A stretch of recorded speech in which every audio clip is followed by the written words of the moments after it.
What to do when you're in trouble, a guide to finding clarity and strength. Everyone faces trouble at some point. It's an inevitable part of being human, whether it's emotional distress, legal issues, conflict in relationships, or a sudden crisis. The feeling of being overwhelmed, isolated, or powerless can be paralyzing.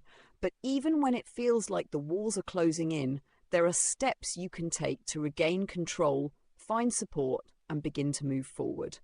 In this guide, we'll explore some of the most important things you can do when you're in trouble, not through cold instructions, but through a deeper understanding of what really helps when life feels unmanageable. Pause and breathe.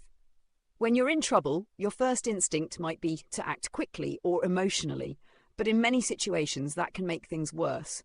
The first thing you need is to pause. Slow down. Take a few deep breaths and give yourself a moment of stillness. This pause doesn't solve the problem, but it creates space for clarity. When you're not reacting in panic or fear, you're far more capable of making grounded decisions. Acknowledge the truth of the situation. Denial is a tempting escape when things are going wrong, but nothing meaningful happens until you're honest with yourself about the situation. This can be painful. Admitting you're in trouble, that you made a mistake, or that something serious is happening. But facing the truth, even if it's uncomfortable, is the first act of real strength. It allows you to understand the full picture and begin to identify what can be done. Reach out for support. One of the most dangerous lies trouble tells you is that you're alone. You're not. There is strength in vulnerability, and asking for help is not weakness. It's courage.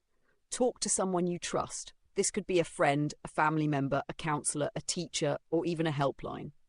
Sometimes just saying the words out loud lifts some of the burden. Other people can offer perspective, resources, or just the reminder that you are not carrying everything by yourself. Take responsibility where you can. If you've done something wrong or made a mistake, taking ownership of your actions is part of healing. This doesn't mean beating yourself up or wallowing in guilt, but instead recognizing what part you played and being willing to make amends. Responsibility isn't about blame, it's about empowerment. When you accept what you can control, you also accept your power to change it. Seek professional help if needed. Not all trouble can be managed alone or even with friends. Sometimes the situation is too big, too complex, or too dangerous. That's when professionals, therapists, lawyers, doctors, crisis workers become essential. There is no shame in needing expert help. In fact, it's often the smartest and most effective step you can take. Don't wait until things are out of control. Help exists for a reason: to be used. Stay grounded in the present. When you're overwhelmed, your mind races to worst-case scenarios or spirals in regret over the past. This only adds more suffering. Try to stay in the present. Ask yourself, what can I do right now? Focus on manageable, immediate steps. Ground yourself through simple things like walking, journaling, praying, or meditating. Keeping your attention in the present gives you back a sense of stability. Learn from the experience. Once the crisis begins to pass, or even while you're still in it, take time to reflect. What led to this trouble?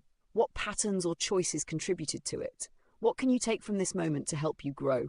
Trouble often holds painful but powerful lessons. The key is not just surviving the moment, but emerging from it wiser, stronger, and more aware. Keep moving forward. No trouble lasts forever, even if it feels like it might. Healing, resolution, or justice often take time. Progress may be slow and uneven, but every step matters. Be patient with yourself. Stay committed to doing the best you can with what you have. The important thing is to keep going, not perfectly, but persistently. Trouble will come and go, but how you face it defines not just the outcome, but your character. With honesty, support, and courage, you can find your way through. If you're enjoying the content, go ahead and hit that subscribe button, drop a like, and leave a comment. I would really appreciate it. I love hearing what you think, Hank, and your support helps the channel grow big time. Thanks for being here. It means a lot. Let's